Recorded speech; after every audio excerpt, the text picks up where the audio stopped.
और बात उस शब्द की जिसकी चर्चा आजकल हर जगह हो रही है। इसको लेकर पश्चिम बंगाल, महाराष्ट्र और दिल्ली तक कानूनी आदेश है, सियासी टकराव है। यह शब्द है अवैध पशु तस्करी, गौ तस्करी भी आप कह सकते हैं। आज से 5 दिन बाद बकरीद, इसीलिए इन आदेशों की चर्चा हर तरफ हो रही है। आज 2 राज्यों से खबर आई है, दिल्ली में अवैध पशु वध पर मुकदमा होगा, इसको लेकर सरकारी आदेश जारी किया गया है। दूसरी खबर महाराष्ट्र से आई है, जहां गौ तस्करी पर मकोका के तहत कार्रवाई होगी। सरकार ने सख्ती बढ़ा दी है और निगरानी के लिए नए निर्देश जारी किए हैं। कल पश्चिम बंगाल से अपडेट आया था, जहां कलकत्ता हाईकोर्ट ने पशु वध संबंधी शुभेंदु सरकार की गाइडलाइन पर रोक से इनकार कर दिया था। अदालत ने इस मामले की सुनवाई करते हुए स्पष्ट किया था कि बकरीद पर गाय की कुर्बानी जरूरी नहीं है।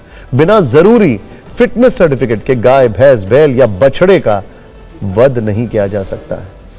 दिल्ली सरकार ने बकरीद से पहले सख्त निर्देश जारी किए। सरकार की ओर से कहा गया है कि गाय, बछड़े, ऊंट और अन्य प्रतिबंधित जानवरों की अवैध कटाई या कुर्बानी को अपराध माना जाएगा। आदेश में कहा गया है कि दिल्ली में पशुओं के अवैध वध पर मुकदमा दर्ज होगा। गौवंश, गाय, बछड़ा, ऊंट की कुर्बानी को गैर कानूनी माना जाएगा। उल्लंघन करने वालों पर आपराधिक मुकदमा दर्ज होगा। सार्वजनिक स्थानों, सड़कों, गलियों में भी कुर्बानी प्रतिबंधित है। आदेश के अनुसार वैध स्थलों पर ही कुर्बानी की इजाजत है। पशु कल्याण संबंधी कानूनों के सख्त पालन के निर्देश दिए गए हैं। इसके अलावा अवैध पशु परिवहन, अवैध कुर्बानी, पशु क्रूरता के मामलों में आपराधिक कार्रवाई होगी। इसको लेकर भी विशेष निगरानी के निर्देश दिए गए हैं। बकरीद के मद्देनजर दिल्ली सरकार में मंत्री कपिल मिश्रा ने पशु कल्याण संबंधी कानून के सख्त पालन के निर्देश दिए हैं। सार्वजनिक स्थानों पर कुर्बानी और पशुओं की खरीद बिक्री को गैर कानूनी बताते हुए सख्त कार्रवाई के निर्देश दिए हैं। मतलब ये कि सार्वजनिक जगहों पर पशु वध पूरी तरह से प्रतिबंधित रहेगा। दिल्ली सरकार की ओर से यह भी कहा गया है कि त्योहार के दौरान कानून व्यवस्था, साफ सफाई और पशु संरक्षण कानूनों का पालन अनिवार्य होगा।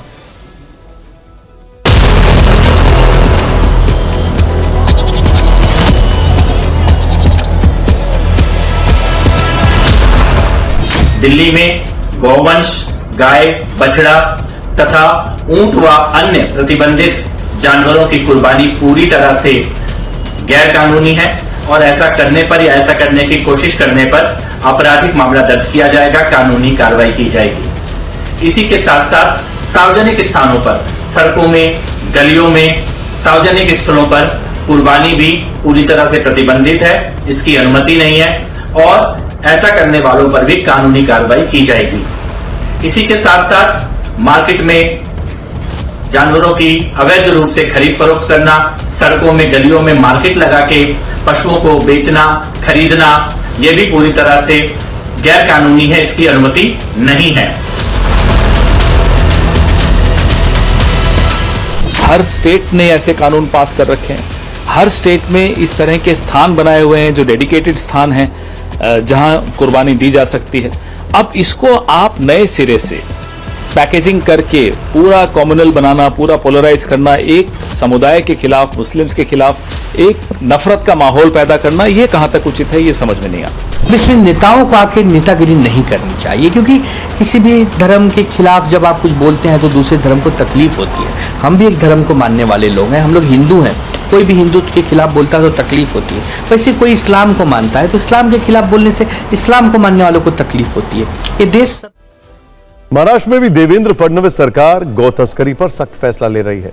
महाराष्ट्र में गृह विभाग की ओर से नया आदेश, सरकारी आदेश जारी किया गया है। गैर कानूनी बूचड़खानों के खिलाफ बड़ा अभियान चलाया जा रहा है। अब मकोका के तहत सख्त कार्रवाई होगी। गौ तस्करी करने वाले गिरोह पर भी कार्रवाई होगी। इसको लेकर सभी महानगर पालिकाओं और ग्राम पंचायतों को निर्देश दिए गए हैं। अवैध बूचड़खानों की जांच कर तत्काल कार्रवाई करने के निर्देश दिए गए हैं। स्थानीय प्रशासन को जिम्मेदारी दी गई है, कहीं भी गैर कानूनी बूचड़खाने संचालित न हो।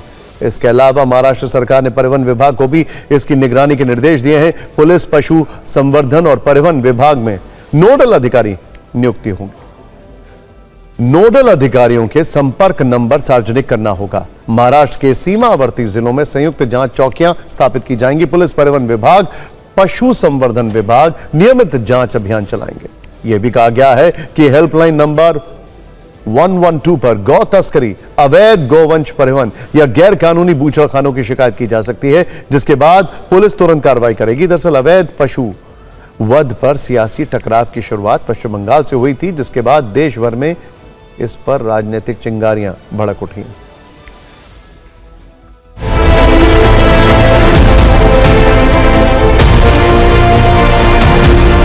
मुसलमान कोशिश करेंगे कानून मानकर कुछ करें, लेकिन ये हम बता नहीं सकते कि लोग गाय नहीं काटेंगे, जबानी करेंगे। ये टेंशन पुलिस वालों ने बढ़ाया है, थाना में बुलाकर डरा रहे। इस्लाम जहाँ से आई वहाँ तो गाय है ही नहीं। जानबूझ करके हिंदू समाज को दुखी करने के लिए यहाँ गौ हत्या होता था।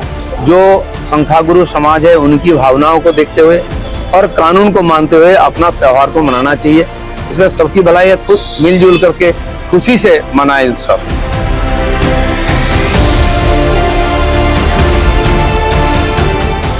There has been a huge cry on the part of the cattle traders who are basically from Hindu community. Therefore, any action taken by a constitutional government merely on religious consideration has to fail, and that has failed today in West Bengal. देश में जो भी रहने वाले हैं, देश के कानून को मानना होगा, कोर्ट का मानना होगा।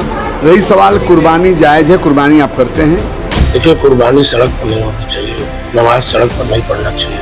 जहाँ जिसका स्थान है वो वहाँ काम करे, कोई दिक्कत नहीं। हम हिंदुस्तान के कानून को, संविधान को फॉलो करना है और उसके जो है तहत ही काम करना है। क्योंकि जो भी जानवर हमारे देश में प्रतिबंधित हैं, जिनके ऊपर रोक लगी हुई है, बिल्कुल उनको ज़ब्ता नहीं करना चाहिए। मैं इस बात का समर्थन करता हूँ।